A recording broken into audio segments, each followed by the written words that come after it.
the first time I was blown up, like close, my second TBI, but the first time I was blown up, it was actually a guy in front of me, or two people in front of me actually stepped on the device. The guy in front of me took a lot of the shrapnel, like his face was pretty bloody.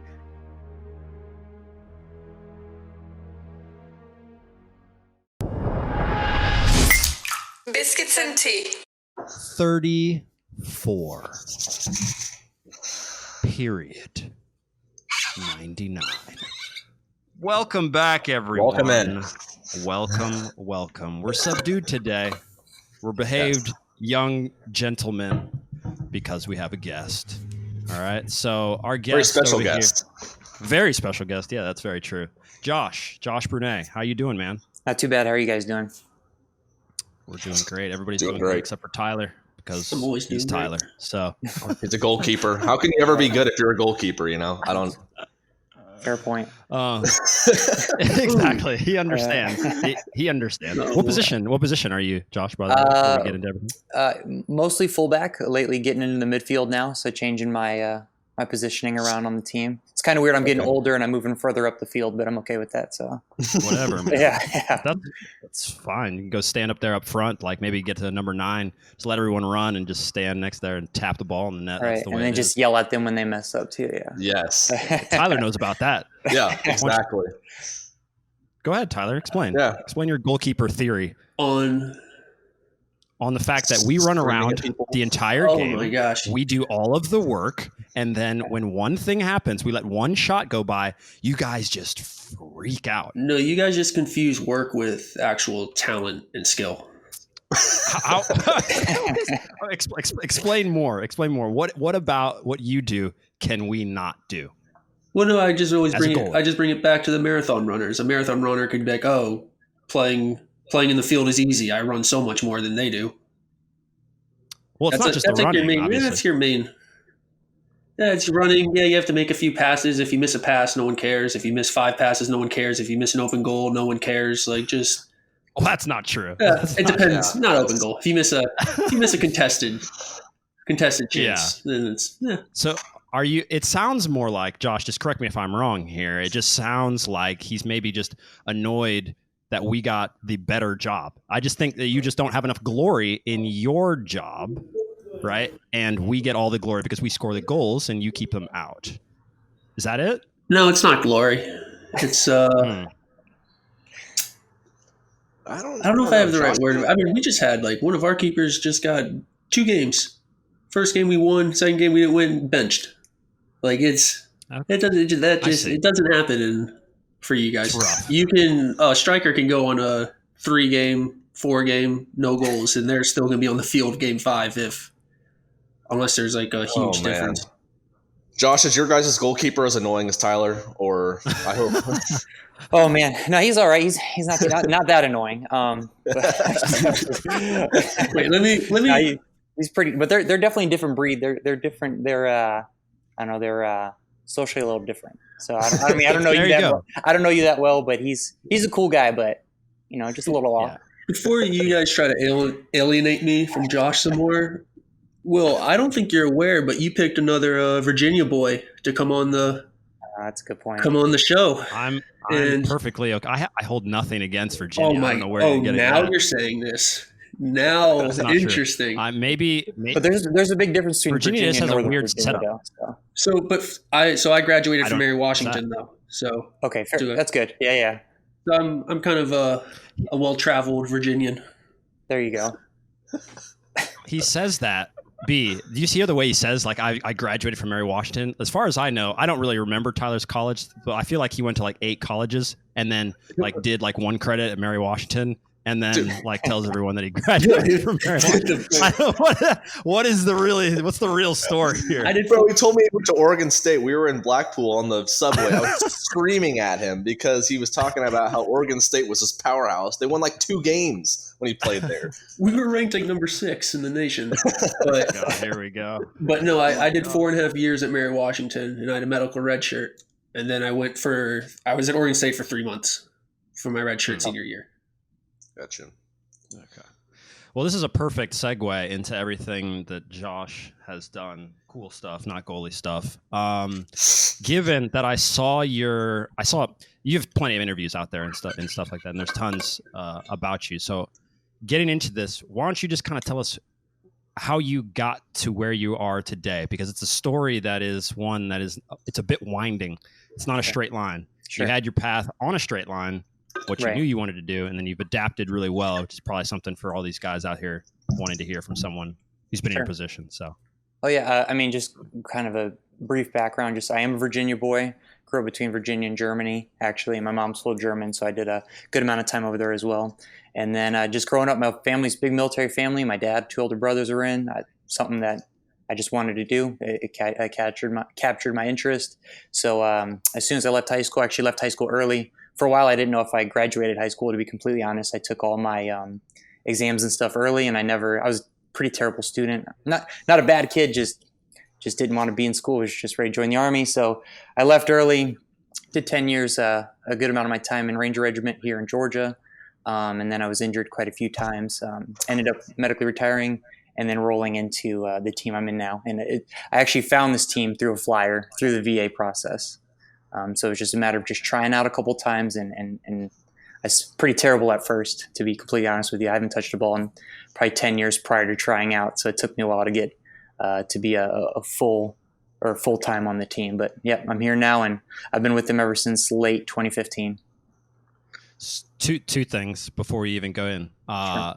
When you're referring to the team, Sure. maybe you want to tell them. Oh yeah, it's what team exactly.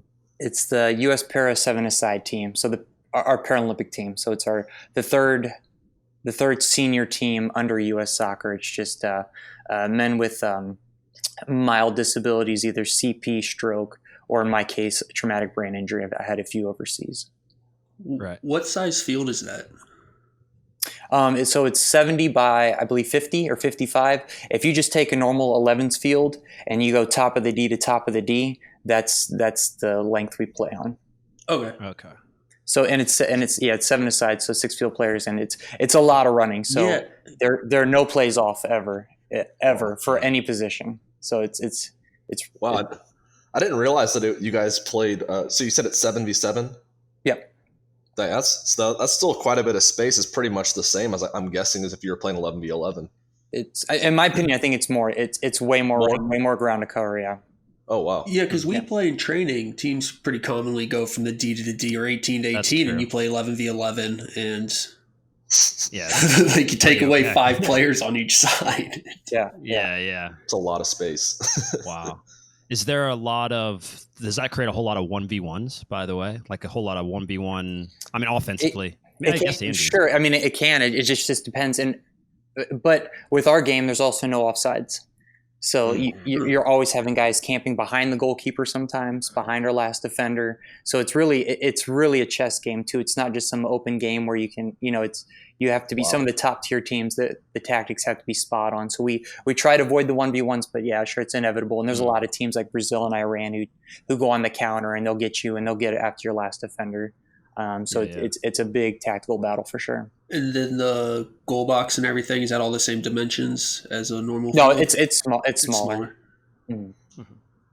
Wow. Can we, just out of curiosity clearly we're all soccer guys here and all this, but I'm curious because we asked DK, who is a naval intelligence officer on the podcast about what's his title. Tyler looks like I was just going to say he's been in Stafford for the past 10 years. So I don't know if you still have roots or you've been spending time there. So I was actually curious if maybe you actually knew him. No, I have no idea who he is. So Stafford is where Quantico is. It's a big Marine Corps base. Oh, and the Marines are core of the Navy, so they might be all floating through. And then you're right by DC as well. But I actually just moved here from Stafford, so I might recognize his face, but I don't know of the guy. All right, so Quantico counts as Stafford. Quantico is Quantico. It's the big Marine Corps base. Yeah. I think it actually goes by the address Quantico if you're shipping something there. Mm-hmm. But it is in Stafford. Okay. Well, my question was going to be, as far as it was really interesting to have that discussion because we're, for the most part, pretty ignorant on how things are run within the military and what's required. And then it was really cool because we were going, and you can probably touch on this, the things that are necessary for you to have that mentality that was for you to succeed within the military and to be successful and all that stuff. You clearly carried into what you're doing now and probably into everything else that you do in your life. But you said you were an Army Ranger. Correct. What does that mean exactly? Is that some sort of, could you bring us through what is needed?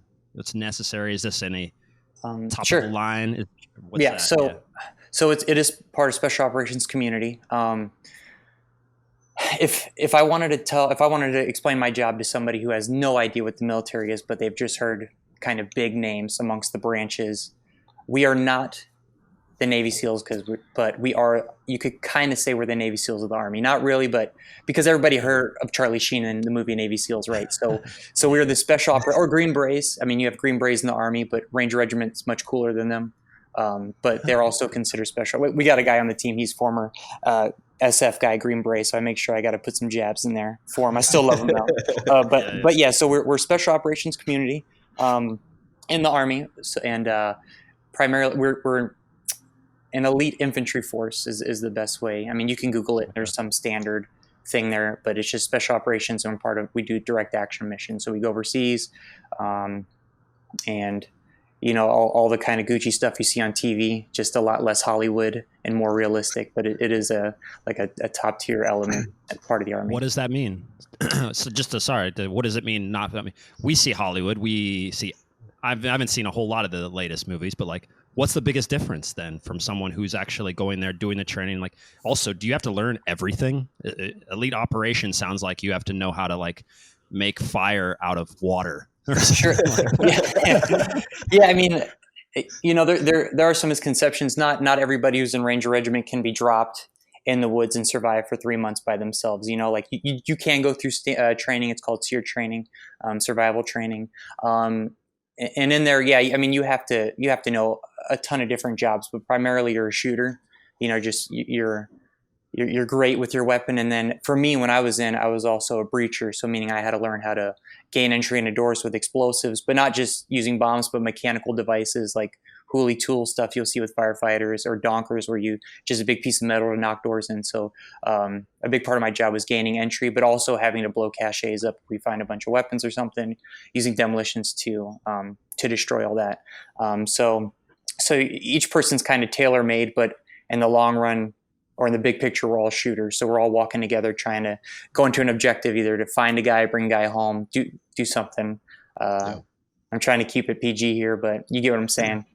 And yeah, totally. Sure. Feel free to speak. You can speak openly, man. This podcast has had on, God knows, if you even met King, shout out to King, our last guest, probably blew the whole doors open on everything that could possibly be said on a podcast. So fair enough. Feel free to feel at home. Sure. Yeah. Sure. I was just gonna say, I mean, when you were talking about kind of like the Hollywood side of things, I feel like everybody's education regarding the military kind of comes from watching those movies and TV shows. And I'd imagine that's pretty annoying. So I was just trying to like compare it to like, soccer. So you guys remember the movie Bend It Like Beckham?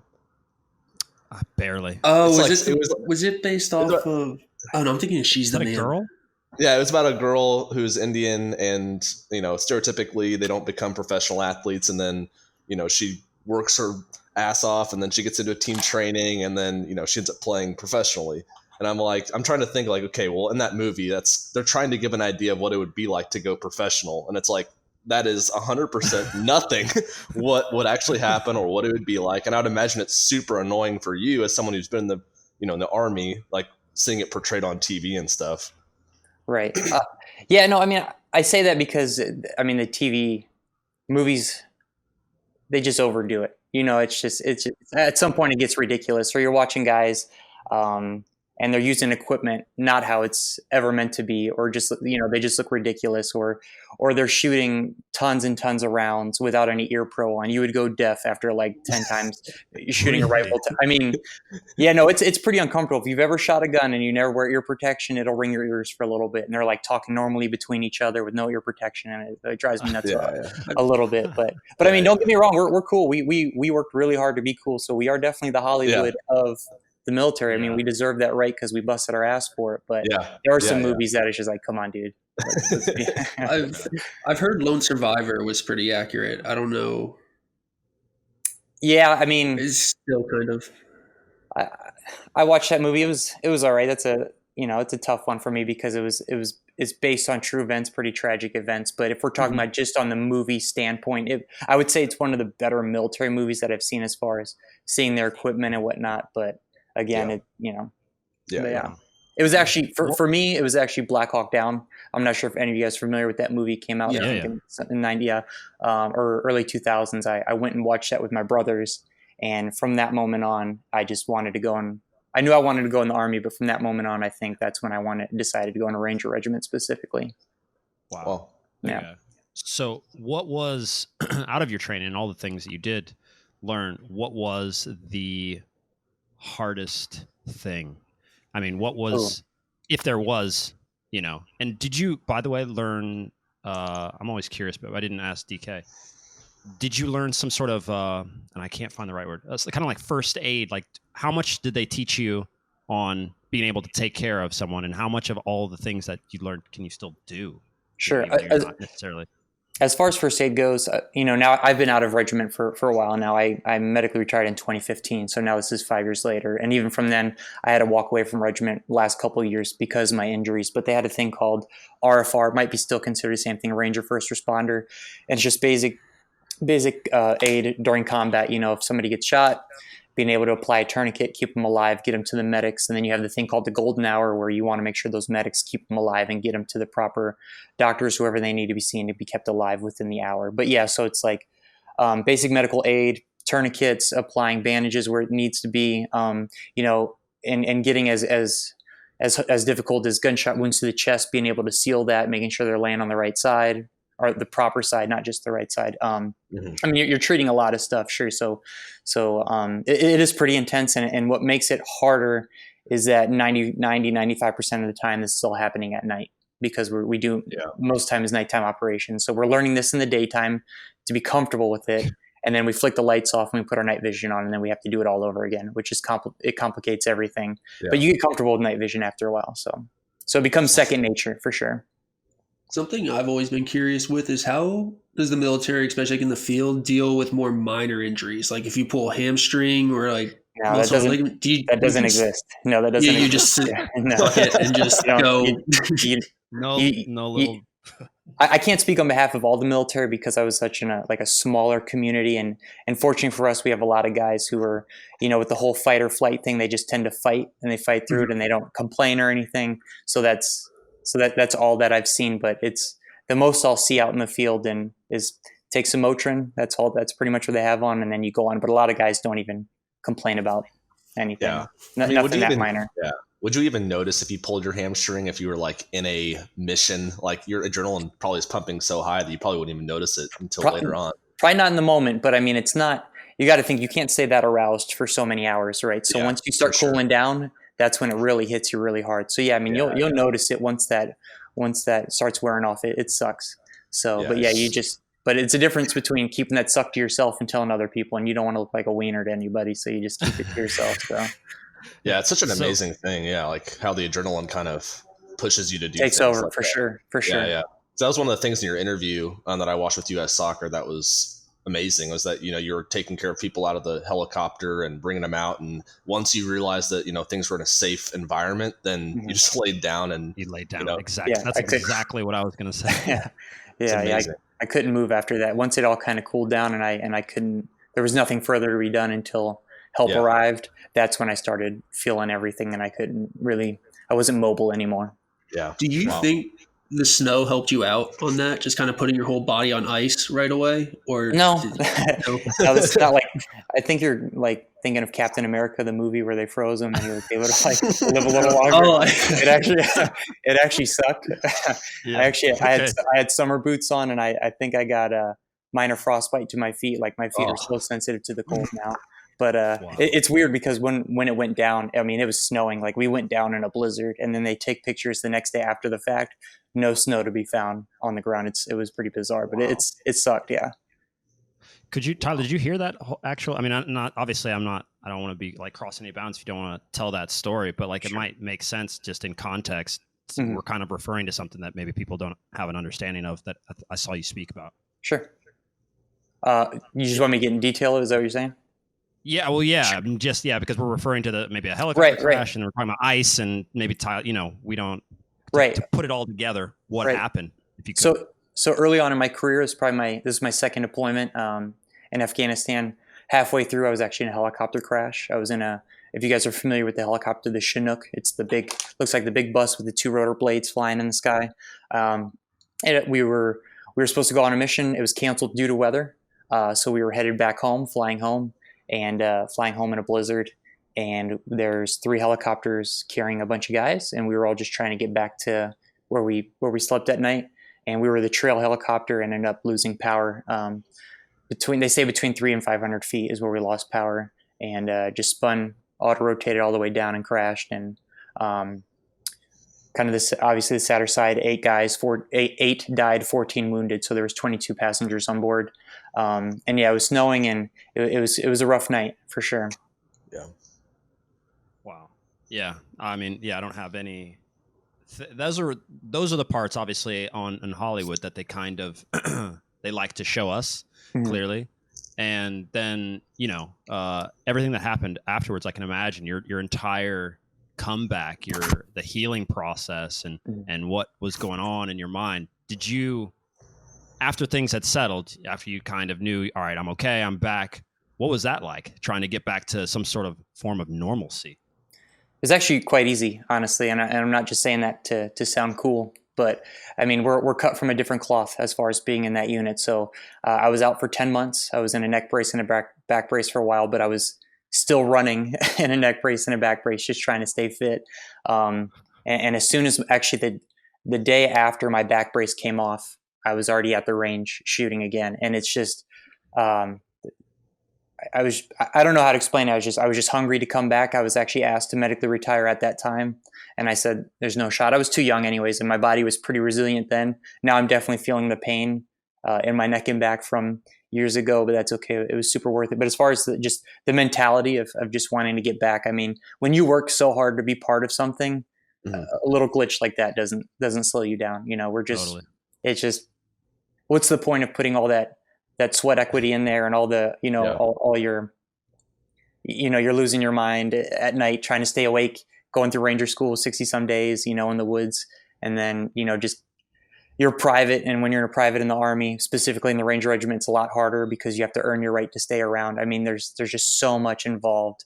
And when you make it, you don't want to leave it after you do that, and you're there for a reason, and it could happen to anybody. So yeah, it was a very easy choice, and it was a lot easier than people, I guess, assumed. Yeah. Wow. Did you just say that you spent 60 days in the woods, though? I don't want to skip that. Yeah, no. There's a thing called. So I was in Ranger Regiment, but there's also a thing called Ranger School in the Army, and it's 64 days. It's like a leadership school, and the majority of it is spent in the woods, where you're just kind of carrying your rucksack, a heavy rucksack, minimal meals, minimal hours of sleep. It's just a long leadership course that's very sought after in the Army. It's a big deal when you earn your Ranger tab. It's what it's called, and that's part of the process for guys in Ranger Regiment. If they want to stay in the unit, they have to pass that course as well. It definitely wasn't for 60 days, but I remember the Finnish guys always talking about where they'd have to go into the woods for their military service. They're like, I gotta go to the woods this month or something. Right. Wow. When you come out of that, can you do anything cool? Like if you just have maybe a poor Wednesday, do you ever just think, I'm just going to go ahead and walk into the woods, build a skyscraper, cook up? Oh no, absolutely. I avoid the woods now. I'm not a fan of the woods. I'm not somebody who wants to go camping ever. I'm not somebody who wants to go sweat my balls off or freeze my feet off. Chill. That's awesome. I enjoy my living room with my AC on and my TV. I'm just, if I'm not deploying and having fun like that, I'm not just going to go live in the woods just for the heck of it. I'm over that now. Okay. Are you into hunting at all? I'm not, actually. I always make a joke just hunting of men, but I've actually never been hunting for sport in my life. So wow. I enjoy shooting, but I don't feel like getting up at 3 a.m. and hanging out in a stand waiting for a deer to walk past me and Then I got to carry it back. And I was like, no, I'm good. And I'm going to end up eating McDonald's anyways. I'm not even going to eat here. So That's so cool. Quick question then on guns, because that always comes up. And have you ever shot a sniper rifle before?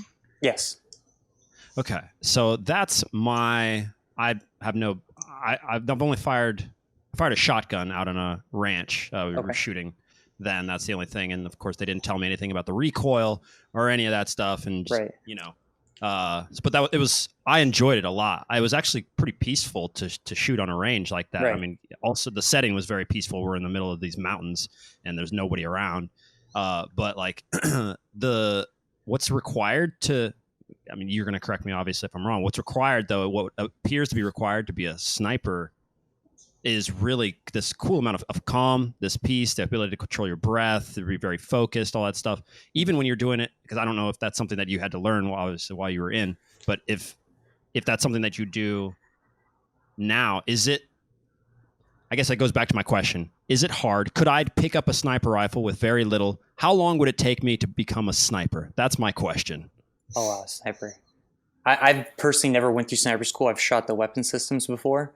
But I can just tell you, just learning how to shoot a rifle, because it's best to learn to shoot a rifle before going to a sniper rifle, at least in my opinion.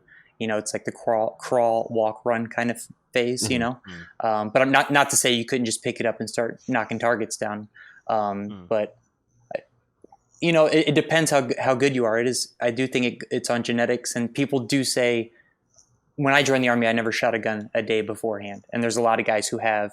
Wow. And there's a certain technique that the Army trains you in when you go in. So they do say that if you've never shot a weapon before, you're actually more trainable and that you would catch on faster. How true that is, I'm not sure, but I have been somebody who never shot before, joined the Army, and I would say I was a pretty good marksman after the fact. So maybe you'll catch on it in that day. I mean, as far as learning how to be a sniper and understanding how to do your distance, check wind and stuff, that takes a good amount of time. I mean, those guys are elite when it comes to being accurate and understanding their environment, because it's not just point and shoot. You have to understand the environment as well. Wind, not just where you're at, but the target's at. I mean, you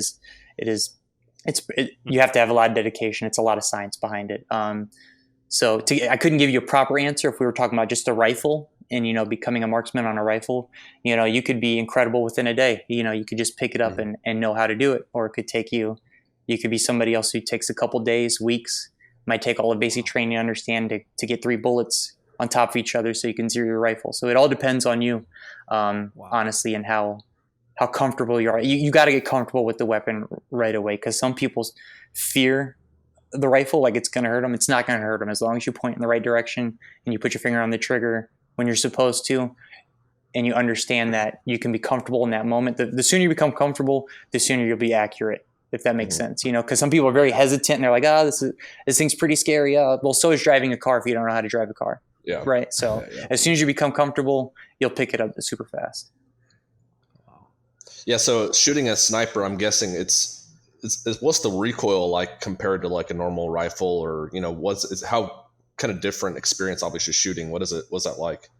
I mean, it all depends on the caliber of the rifle. You can shoot a 50 cal and that'll have a good amount of recoil, whereas I was shooting an M4, so it's 5.56.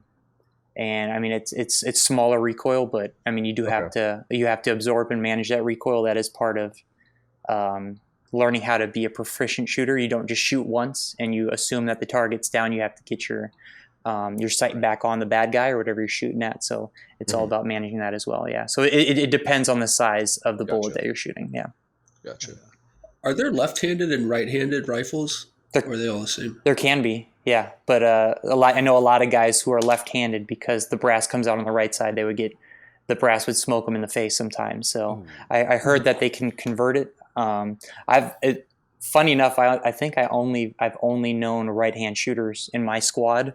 Like I've seen left-hand shooters before, but I've never been around them day to day. I don't know if they've ever gotten it converted to where it can come out the left-hand side. And we're talking about Army rifles here. So, I mean, we were in a pretty cool unit, but again, you have to get them in bulk. And I don't know how much they could tailor them. Maybe other units help them, but I think they just kind of learn to adapt for the brass to come out of the right-hand side. They sound like the goalies. They sound like the goalies of the Army, lefties. I don't know. It's, can't be treating you guys special, Tyler, just because you want to come in there with your left-handed, learn how to do things like the rest of us. Be part of the team. We're all trying to do. Before you even say that, Tyler, that thing, Josh, where they do and put in almost every movie regarding the Army, where the archetype of the hero in the movie will set the rifle and gun, whatever, down on a table right there. He will then, of course, slowly, to nice montage music, blindfold himself, and then he will put the gun together and then put it out. Do you guys have to learn how to do that? Is that bullshit, or can you do you do that for fun at home?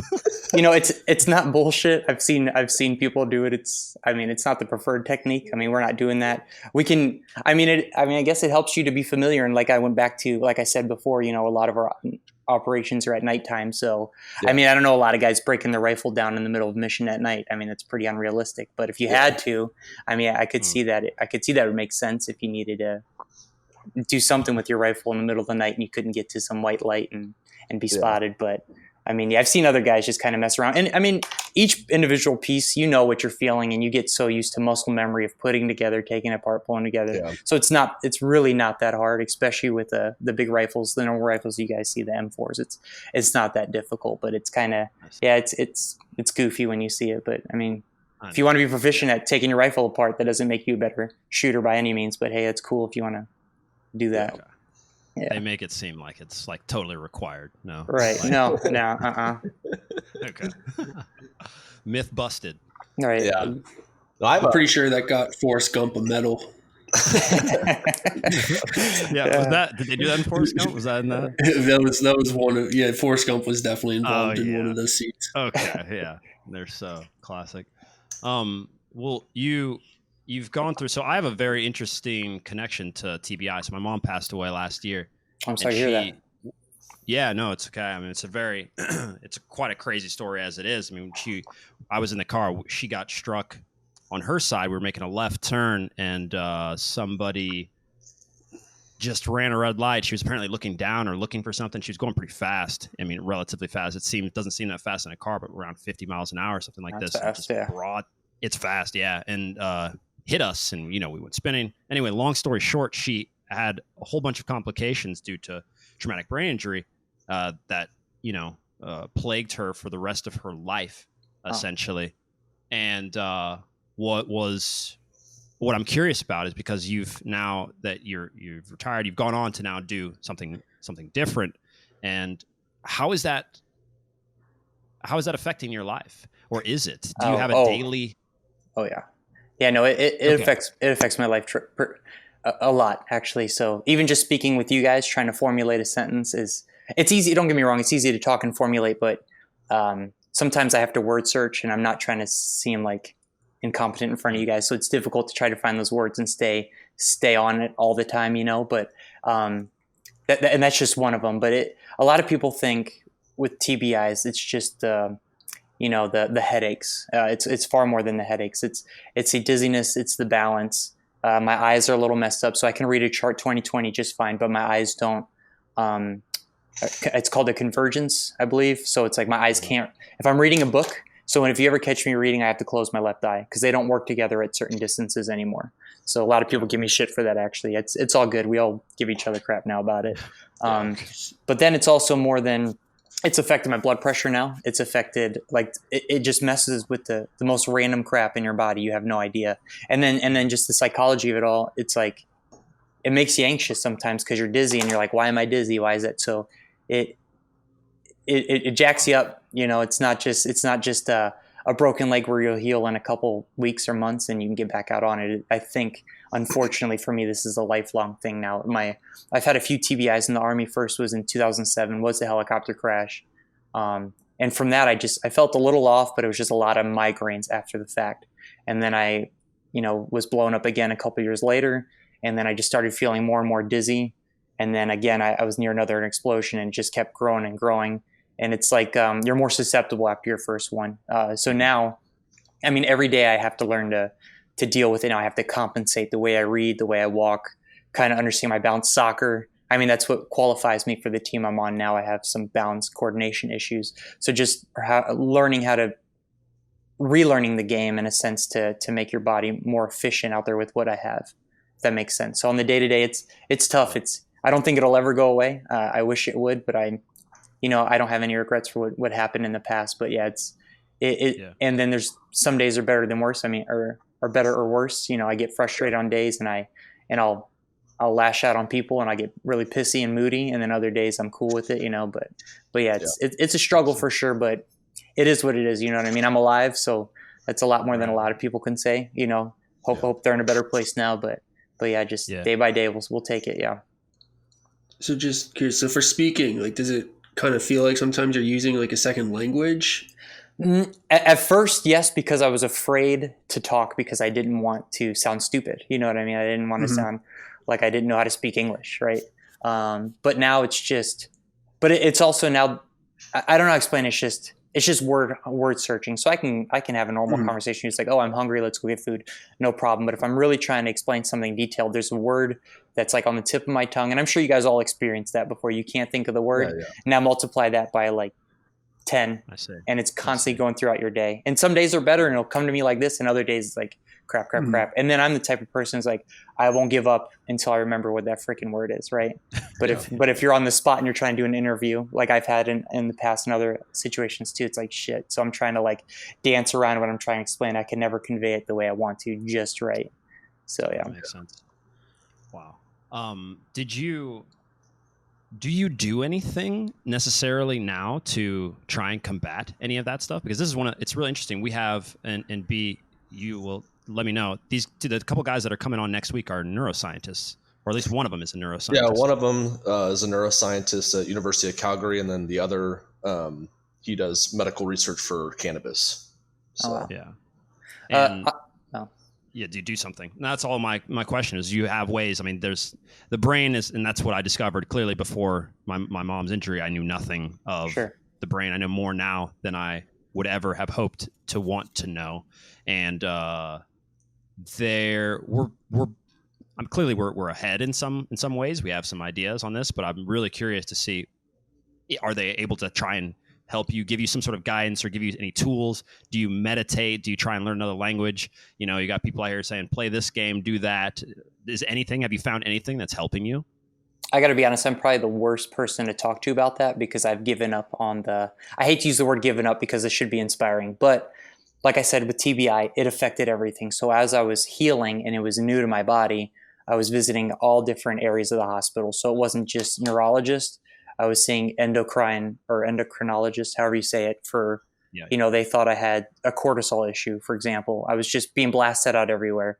And then I was doing vestibular rehab. So, like your balance is off. So I'm standing on like a trampoline, trying to stand on one foot, looking at letters. And it became exhausting and I saw nothing changed it. Nothing, no treatment I've ever done has helped me. And this is going to sound gooberish, but besides soccer. And I say that because what it is it's not rehab per se, but it's put me in a better space mentally. You know what I mean? So it's like, I've just kind of learned to compensate over the years, but it's distracted my mind and it's given me a purpose to where I don't feel as flustered and I can move on, So it's like just living my life, you know what I mean? So no, I'm not seeing the doctors. I should, because I have a lot of issues. I should try to get some things fixed, but I just don't want to go back through that, not getting an answer anymore because it's so complex. So what do? I just use my own method and I just play soccer and I just try to occupy myself with stuff like that, because if you, that's a dark hole, especially with TBI. Some people can nail it and it gets fixed. And I hope that happens for everybody. But for myself, it's so complex that I just don't want to get into that black hole. I just want to do what makes me happy in the moment. And I'm not always happy in the moment, but for me right now, being able to be part of this team, play soccer is a good enough distraction. And really, if you think about it, it's helping me learn to compensate because soccer is such a, it requires such agility that it's making me relearn how to use my body. So if I can do it on a soccer field, I can do it walking through a mall any day. Absolutely. Right. That's a really good point. Cause I wonder how much effort and research is being put into how we rehab people that have similar experiences as you. I mean, if you're able to go and play soccer and relearn these things, you're having fun, and it's not so focused on, hey, we're coming in here and we're going to have you stand on a trampoline and read alphabet. That isn't fun. Like, No. that's a pain in the ass. You have to go every single week, got to drive to the place. They have to do an intro screening, and then they do it, and it takes your whole day up. And then you get home and you're like, what the fuck? This doesn't help me. But like, how can we? It's just like teaching kids in elementary school. How can we form curriculums that keep people engaged in their learning, but they don't know they're learning? That's kind of what we've tried to do through our soccer channel. But that's really interesting. I just kind of drew that conclusion, kind of hearing about your experience with rehab. I can't imagine it's fun at all. Yeah. I'd say especially. No, go ahead. No, I was gonna say especially coming out, like guys coming out from the military, which are like very competitive, goal-oriented people, to where you need there needs to be some sort of end goal, which obviously is winning, right. And like scoring a goal or like just accomplishing something. Then be like, oh, I got 10 letters right today, and I stayed on my left foot for 15 seconds instead of 14. Like, just talking about some of the greatest athletes and some of the most like smart people in the world, and you're having them do those kind of fundamental things. It just has to be very frustrating, Yeah. It's and I'm somebody who needs like instant gratification as well. And doing, like, for example, this vestibular rehab, you don't leave one session feeling better about yourself. Now I can go to a soccer field and I might not leave a better player, but because I really enjoy the sport and I'm doing something that's different, just touching the soccer ball is instant gratification for me. It puts me in a better place for sure.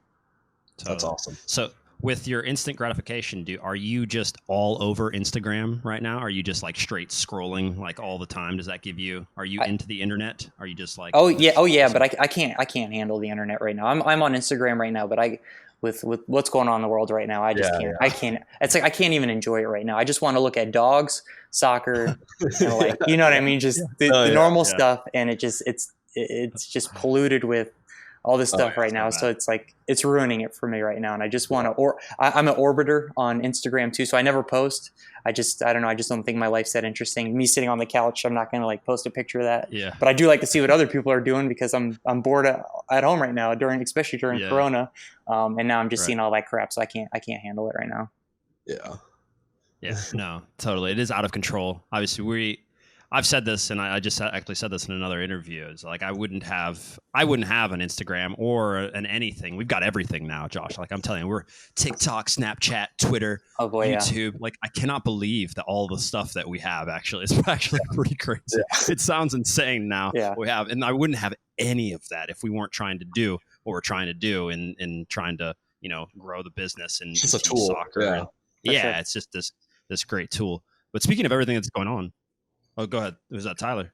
I was going to say, I could see you having an Instagram. I think I'd have one for the same reason, for the sole point of just like adding a teammate, and then you just have them. So if you're switching WhatsApp, like but never posting, just as like a communication.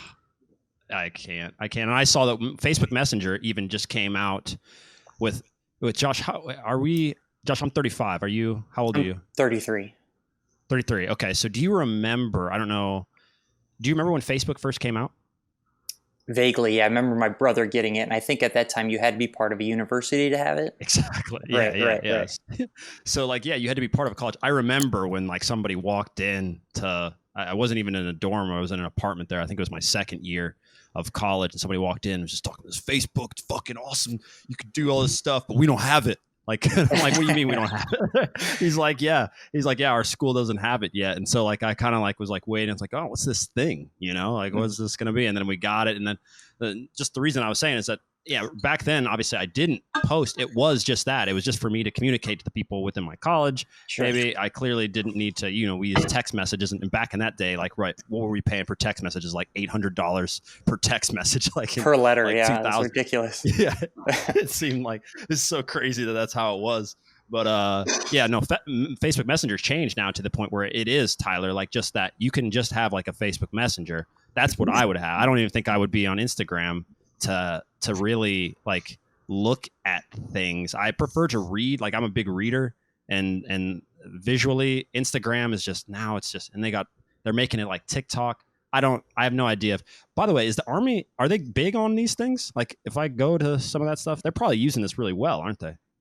I mean, They have Instagram. I know I follow the Army on Instagram, and I think it's good for them to have it because look at who you're reaching out to. Everybody's on social media all the time. I mean, you can't even put classic commercials out anymore because 80% of the people don't even have cable anymore. It's all like the Hulus and the Netflixes and stuff. So who are they going to reach out to? But everybody has an Instagram. So yeah, they're definitely on it. I've seen them on there. So, and it's smart, but I hate that we've come to that now. Yeah, it's a hell of a recruitment tool. I would love to learn about how many people they get to come and to do things with them through Instagram ads and things like that, which is a crazy thought that people are scrolling through Instagram looking at some ridiculous shit on cats, but then they see an ad about joining the Army and they're like, okay, boom, and their life has changed forever just through scrolling. That's such a crazy thought. No, insane. I don't know, but the fact is that probably where we're headed as a society is going to be a place where it's all completely integrated. And so I just in this other podcast with she's a professor, B, by the way. So Brandon's nickname is Professor B. Millie. So I talked to an actual professor who, by the way, says you should probably stop calling yourself professor. She's like, I worked really hard. I tried to become a professor. Such a professor thing. Yeah, I know. Yeah, she just got promoted and she couldn't even say her title because, at all schools, they give you some grandiose name, professor of analytical biology and technical terms and just all these things. She probably doesn't even know what it means. But like we were talking about all sorts of AI and VR like uses of things. Did you get to see have you seen any of the stuff that they're using in the Army or in any military setting at all that seems like futuristic? Were you able to, if you can say this, like it's like classified or something, like you like have like I don't know, some crazy contraptions? No, I mean, nothing that like give you guys oohs and ahs. I've seen I've seen upgrades to some equipment that we have. I mean, for me, there might be guys out there who've seen the coolest stuff ever, but for me, I think the coolest thing I've ever seen was a backpack with grenades, and they were all strung together, and you put a rocket on the front of it, and then you set it off, and a rocket carries a string of grenades, and it's to clear like a minefield. Whoa. How cool is that, right? Like that's the coolest thing I've ever seen. As far as like technological stuff, I mean, you can get a cooler GPS, or you can have camered out stuff or stuff like that, but that doesn't really interest me. But no, as far as like the super VR stuff, it could have been out there. It's just not something that caught my fancy and nothing that I really had to learn. So I just didn't choose to investigate in it, but it's out there. I know there's units out there specifically out there to train how to implement this new gear for the possibility of everybody in the Army using it. But now it's not really my thing, nor have I been super exposed to that.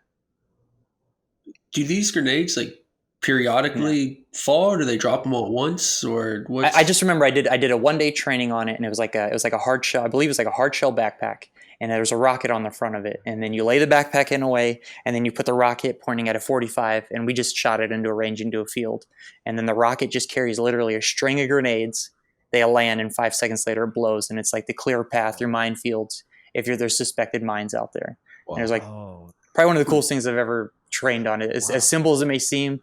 I mean, because people don't understand, like grenades are, they see that this is one of the Hollywood things where, I can throw a grenade 2 feet in front of me and it's not going to bother me. Well, those things are vicious. So now you have a string of them flying in the air on a rocket, which is, I'm not controlling that rocket. I just think is pretty cool. Right. Well, how big was a string in length? Oh, in length, there's probably some Army people listening to me, and I'm going to jack this up. I want to say it was like 30, maybe 30 is a little stretch. I'd say 20 to 30 grenades on the string, maybe, and they were all spaced out by. I don't know. Because somebody's going to fact check me like, that guy's a liar. He was never in Ranger Regiment. I know he never did. He's full of shit. Stolen honor. I'm just trying to envision. No, I mean, it was long enough to where I would say it was about, if I had to estimate, about 50 feet long, the string. 50 feet. Yeah. I mean, long enough to where, I was told the purpose was to clear a minefield. So you don't want to just walk 10 feet in a minefield, right? So it has to be pretty long, but you also have to be realistic about how heavy that rocket is and how long it can carry it. So it can't be like 100 grenades either. So I want to say, I'm going to estimate 50 feet. It was how long that it landed in the space that it would cover. Yeah. I'm envisioning like one of those like Chinese like parade dragons just flying around like something just grenades.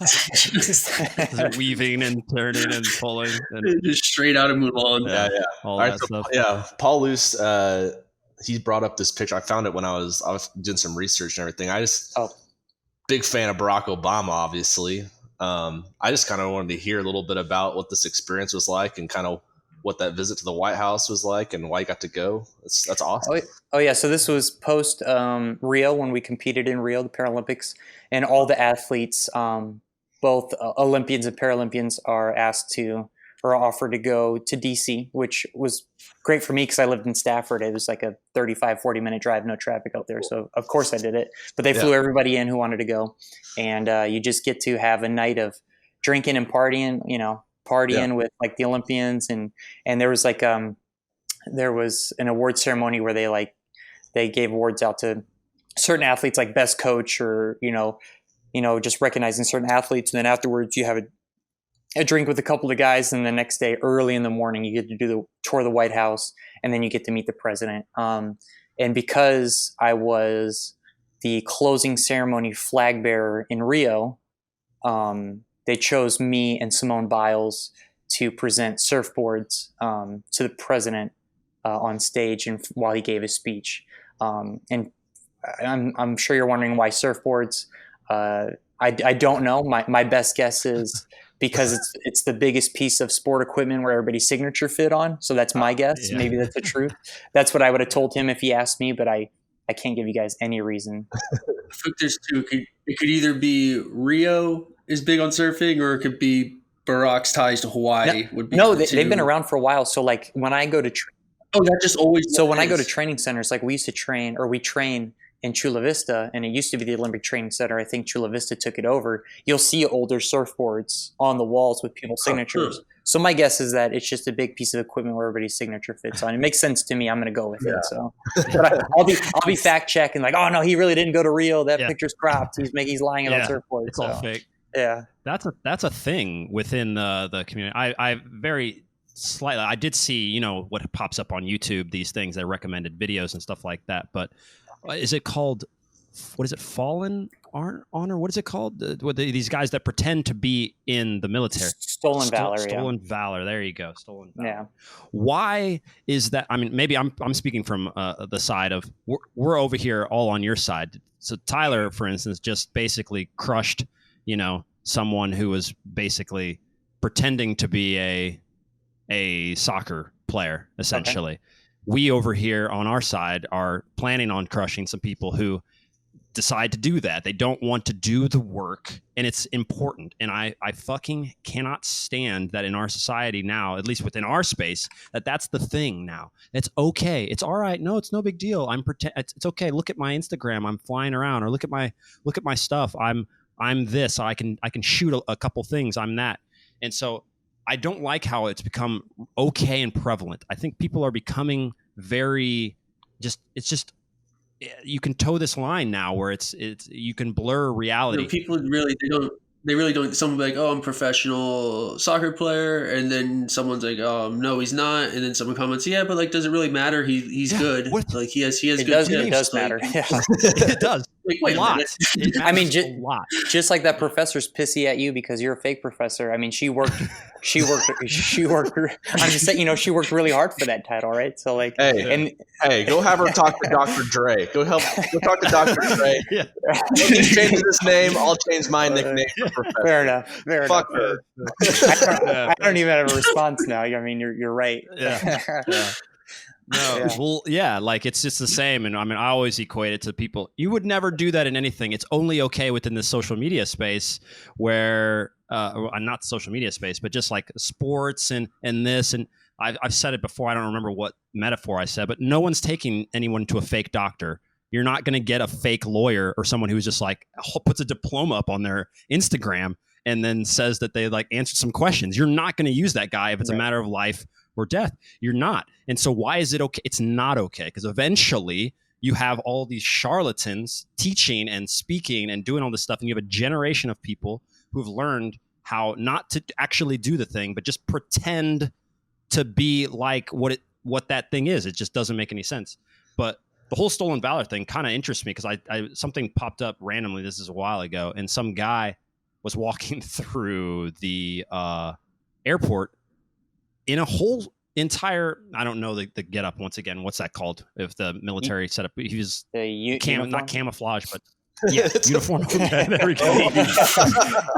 I don't spend a whole lot of time speaking English. Okay, let's just leave it at that too. Right. All right. So yeah, but the uniform. He was in the uniform in the airport walking around, and he was never in the army, like ever. And I just can't put that into my head, like that would be a thing. Like I'm just gonna show up one day at the hospital or like in an airport in like a complete in scrubs and like pretend to be a doctor. How is that? Have you ever had any issues with that? Have you ever heard of that? Are there stories about that? I've personally never seen somebody not be in the military say they were in the military. I've heard of a few guys claiming that they were, for example, they were in Ranger Regiment where I worked, and it's like, wait a minute, we don't know this guy. So we'll like ask around, and our community is really small. So we'll know within a day or two if you're actually in or not. And we don't like that because our group's very selective. And again, it's very difficult to be into, and we're a small brotherhood. We're super tight knit. And we don't want anybody faking the funk, pretending you're one of us when you're not. As far as in the Army goes, or just Army big picture, people trying to dress around, I hear one, it's for discounts on, the major military holidays. They want to get their discounts and stuff, which, by the way, I'm very against. I'm not somebody who whips my military ID out to get percentage off. I didn't ask to join the Army so I can get 10% off my McDonald's the next day or something. I think it's so tacky. So so I don't know. I think people just want to be. I just think they're people who don't know how to define themselves in life. They're not comfortable with themselves in life, and they need to be somebody else. Or, I actually take pity on them because they don't have any self-identity, and I hope they find that one day. But sure, we take offense to it because, nowadays it's more uncommon to not have deployed than to have deployed. So you have a lot of people risking their lives overseas who actually work their ass off to be in that position just to have somebody put a uniform on and pretend to be somebody they're not. So if you dive into those rabbit holes on YouTube of people pretending, a lot of them are like, once they get confronted, like just mentally off. Like you can, like they're like, not everything's right in the head to where like they're not like it's the most of the ones I've seen just aren't normal people. Like something's just off completely about them. Right. Yeah. Right. No, I mean, it's interesting with the, flipping over to the soccer side of things where people are pretending to be something they're not. It's unfortunate, but it's almost like I feel like people are doing it like fake it till you make it kind of thing, to like make it, to justify it in their head, where if they are acting like there's something every day that eventually it'll come to fruition. But, it's just not a healthy way to go about it. And when you start to then, educate kids and other people with all this nonsense that you think, what it takes to become, whatever you're trying to achieve, it's just, that's where it starts to become a cancer for society. And, it's for anybody. It's like, it's okay to like not be an expert yet. Like you can totally. It's all right, but you can't go around spouting all of this nonsense that's not helping anybody or yourself, for the long term. The one I called out had such a ridiculous post on Instagram where he had a picture with his name on a Red Bulls jersey for the MLS. It was like, signed my first professional contract. And just with this Instagram picture of a Red Bulls thing. And of course, everyone's like, no, what are you talking about? No, you didn't do this. And he comes back like a month later. It's like, oh, this is just product placement. Like everyone does this. You should check out my Instagram. I've got a picture of me with all the heads of state, and I'm president. And it's just my process. I'm president of the U.S. Nice. The process. Congrats. Yeah, thanks. Yeah, that's what I was looking for. Anyway. Quick question on Obama. So you're 100% confident that he is a real human? He's not reptilian or anything like that? Oh, no, I bro-dapped him on stage. So I gave him like the hand, like the high five and the round the back slap. Okay. So his shoulders and hands were very real. Other than that, I'm not sure. Yeah, not scaly. Is this a new theory? I haven't. What's heard. that? Sorry. Oh, you don't. Is this a new theory? You don't know about the theory that I haven't. I don't think I've heard of this. Well, one. We're going to dive into conspiracy just for the last second because I think we're about done here with this. But Tyler. So most of the heads of state across the world, specifically, they would like to say that the Queen, specifically of England, is one of the big ones. She's supposedly, Tyler, she's a reptilian. You see, and I'm not entirely sure what a reptilian is. I don't have the definition in front of me. What's up? Can we just pull up some reptilian information, please? But yeah, they try to say, Tyler, essentially that all of they're clones. They're, I once again, I don't know enough on these, and we're definitely gonna have a conspiracy theory expert come on to try and myth bust every conspiracy that's out there. My barber, you mean? My barber? Yeah, Brandon's barber. He's really deep into conspiracies. And what do you think? This is a very rare opportunity for us to have someone with a different insight. There are so many different conspiracies that are out there regarding any of the. Is there anyone that you could say, that you think about that would be interesting? Whether that could be anything that happened in the past or that has nothing to do even with the government out there at all. It's always just. Or is the Earth round? Did we go to the moon? Is that like? Do you have a conspiracy that you're just kind of like? I'm not saying it's real, Sure, but I sure. would like for someone to just go make sure that that's happening. Man, on the spot. No, honestly, no. I mean, the Earth is definitely round. I mean, if you say it's flat, you're crazy. No, I honestly no. I mean, you hear these things that I think the one that caught me for a second, but only for a second, I might be off, was the moon landing, and I just saw like the whole, he didn't leave footprints or something behind, or the flag was waving or not waving, something like that. And I'm like, wait a minute, did he? But then it's just like, I don't know. That's the only one that tripped me up for a second. And then I was like, I think he was there. He had it. I want him to have been there. Okay. So maybe if it didn't happen, it's in my mind, it still happened. But that's the only one I think that tripped me up when I saw kind of like the facts bouncing between the two. There's one I really like. It's like a pretty silly one, but it's the chicken wing conspiracy, where someone just like statistically, like there's way too many chicken wings to chicken, like the chicken wing to chicken ratios. Like today, me and my roommates, we ate combined probably like 40 chicken wings. And where's the rest of that chicken going? Oh, I see. Like 3 people just devoured on the Super Bowl. Like there's just millions of chicken. Where is the rest of the chicken? So wait, what is the conspiracy? What have they done with all the chickens, or that there's not enough wings? There has to be. I'd have to read. I haven't looked at it in years. It's something. I don't know exactly what the actual end goal of the chicken wing conspiracy. So okay, what have you pulled up here, Paulus? Yeah, why don't you come on and tell? What do we have here? Is this a list of Michael Jackson? The so these are a list of. Okay. A list of celebrities that are all reptilian. For the people that are listening, if you didn't know, allegedly Madonna. It looks like that's. Is that Katy Perry? Was that Katy Perry is also a reptilian? Obama, and David Icke. I know that guy. Well, that's really interesting.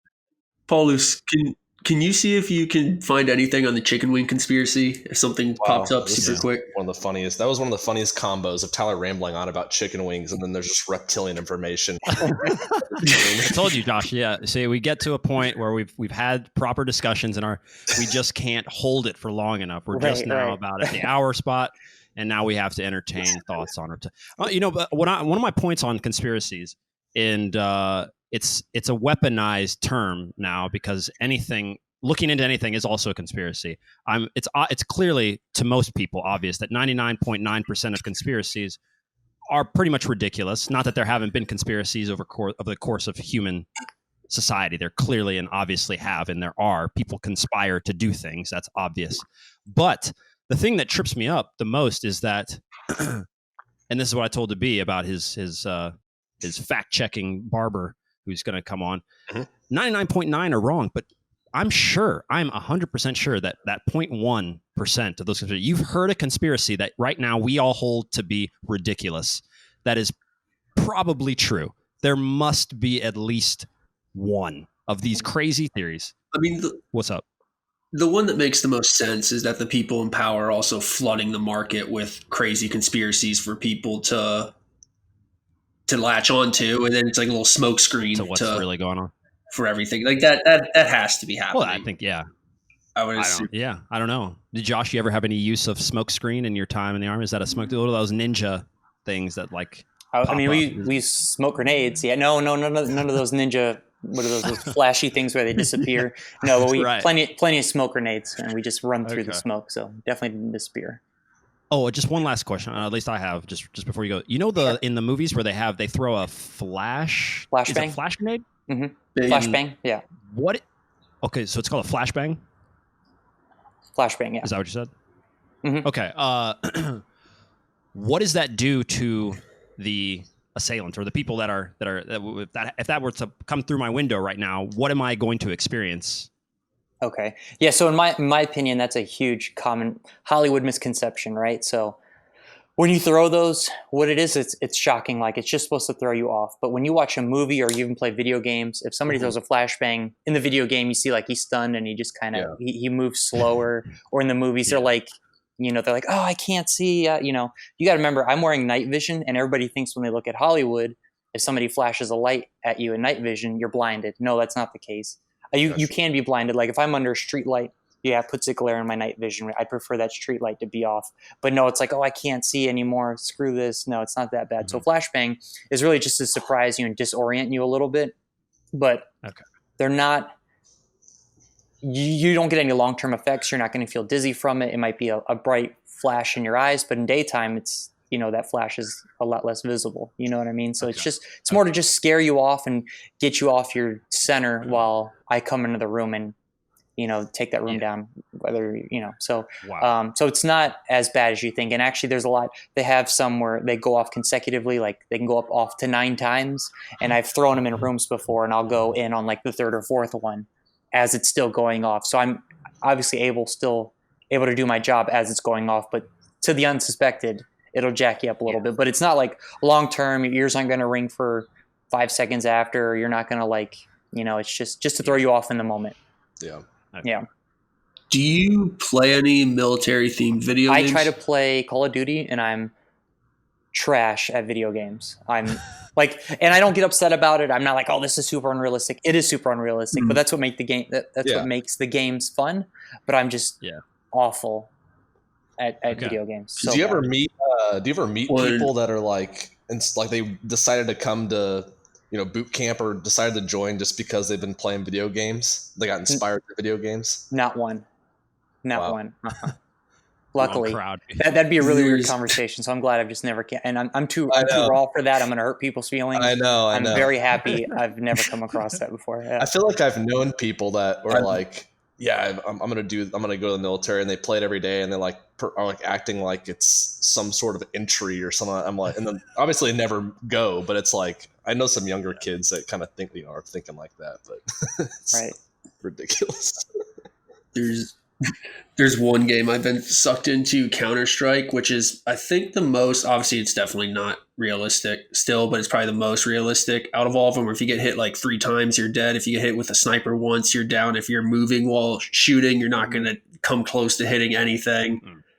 And that's just probably the most frustrating game I've ever played, and I still just can't stop. Or I just take like one step around the corner and just dead. And then you wait. Yeah.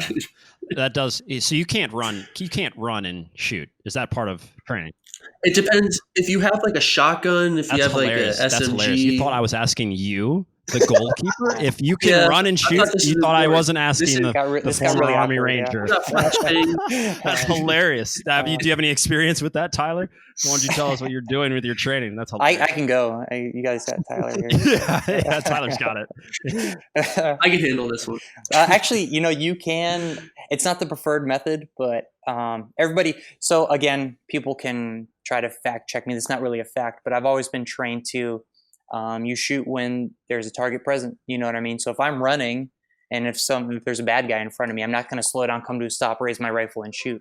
I've trained on not full blown sprints, no, but you train on moving and shooting. So it's not plausible. If there's a bad guy, you're going to shoot him. And at that point, you're, like I said, you're so good with a rifle that you can manage to keep your shot group or keep it fairly tight. But no, I'm not doing a full swing sprint, running a 40. And then as doing that shooting, no, you do tend to slow down, but you are trained to when the shot presents itself, you take the shot, because you wait any longer, somebody could be firing at you. Sure.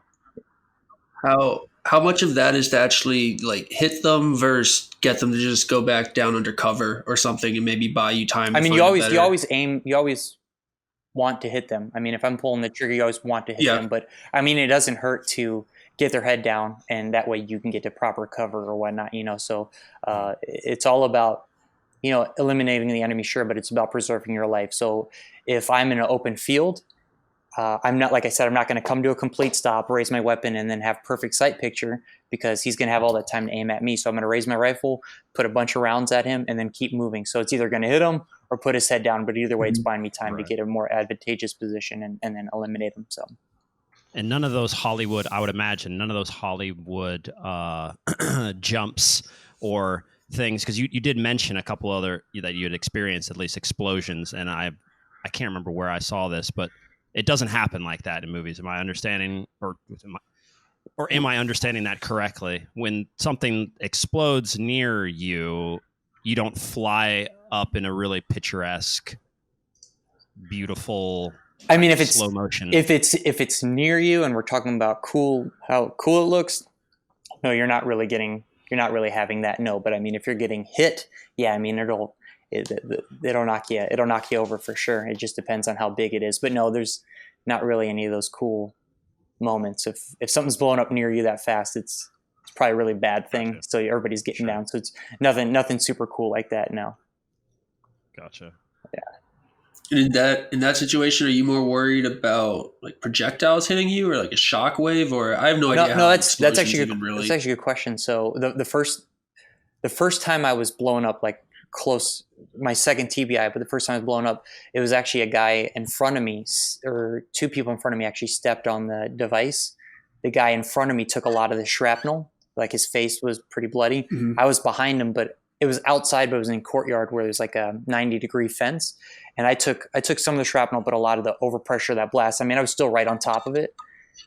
So for that, in that scenario, it was like just the pressure coming out, hitting me really jacked me up. You still feel, obviously you're on top of it, you're going to feel shrapnel, shit's going to hit you, but it's just a lot of that pressure that's coming at you so fast. And then when you're in a corner, that pressure bounces around, it has nowhere to go. So it's just hitting you a ton, if that makes sense, So is that just kind of like a big wave that's just made of air? I mean, is that like, would it be like if you're against a wall and a big wave hits? If you want to explain it that way, yeah, it is. It's just, it's a lot of pressure, so it's like, think of shaking up a soda can and then popping the top, right? Everything explodes out. So you have the soda that comes out, but it's the pressure that builds with it that's bringing it out. It's kind of the same principle there.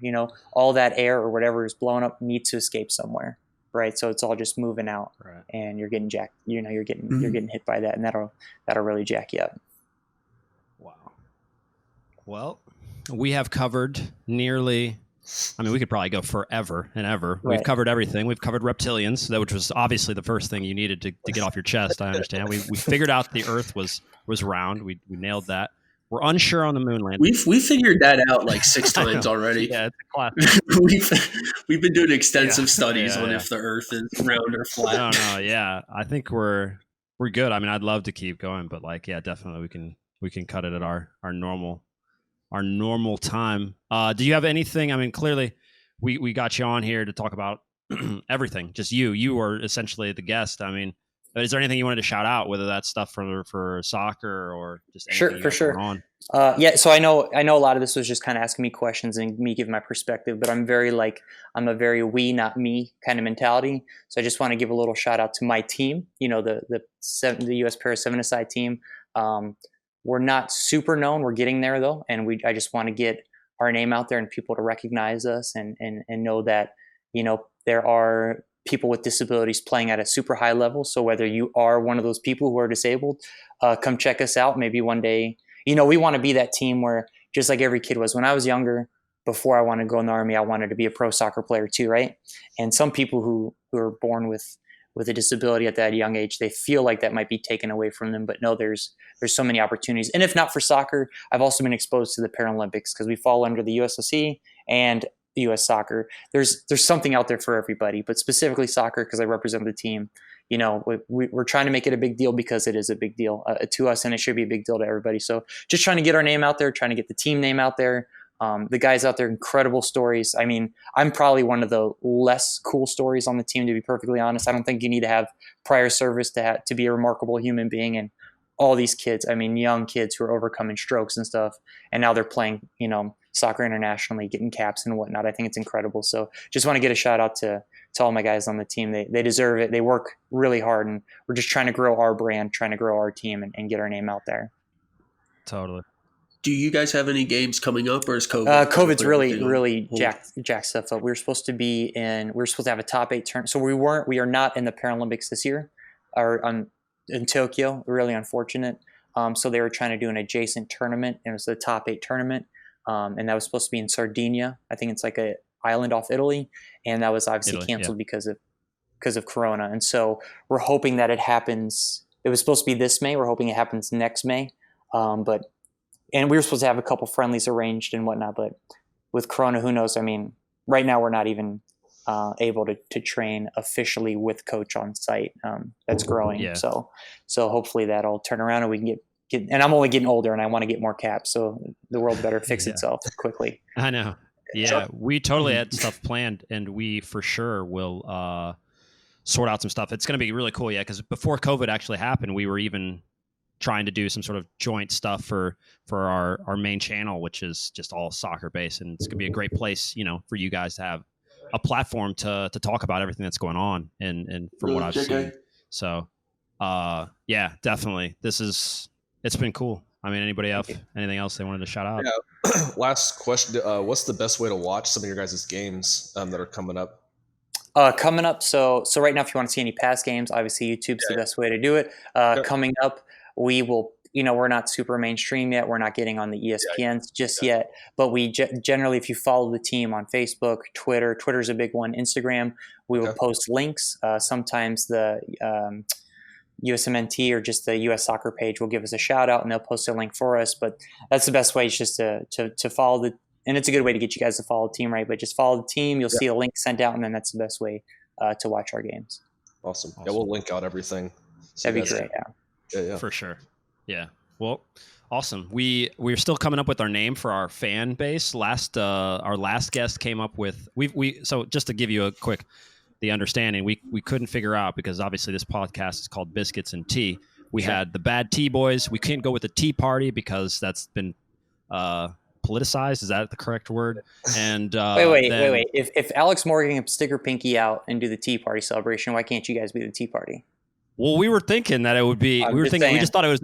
Hers was celebrated. Own it. I mean, whatever. But I'm not in your brand. So hey, she was celebrated, so you guys should own it as well. I'm just saying. Yeah, it does. Yeah. It's kind of funny because like the Biscuits and Tea, I guess it's the wrong way of saying it to British people. So everyone that I work with is from England, and they always get mad that we say Biscuits and Tea instead of tea and biscuits. So maybe we seem to lean into it a little bit more, being the dumb Americans that are making fun of the stereotype. Snack and drink. All right. Well, yeah, we'll call it. Oh, you didn't even say what I didn't say it. Yeah. Okay. Well, yeah, she came up with, she's from Denmark, but she came up with, she thought, it was really actually a really strange moment. She thought quietly, like on the podcast for like 5 seconds, and then she just goes, "How about the B team?" That's just we kind of don't bring her back on. I like it. I think it's the reason. Yeah, we only like it because we're the ignorant guys trying to figure out and trying to learn stuff. Clearly, this whole hour I've learned more in this hour than I probably learned in 3 months in my. I also didn't want to be in school. Not because I didn't want to learn, but yeah, these type of things I learned so much more, and I just feel like it's a better way. But yeah, no. So big difference between being book smart and street smart. Street smart's where it's at. You just got to live life and learn it from there. So there you go. That is the BNT method, the Biscuits and Tea method, right there. Straight, exactly. Words of wisdom. All right, we'll end on that. Thanks for being here, man. Thank you very much. Really appreciate it, man. Yeah.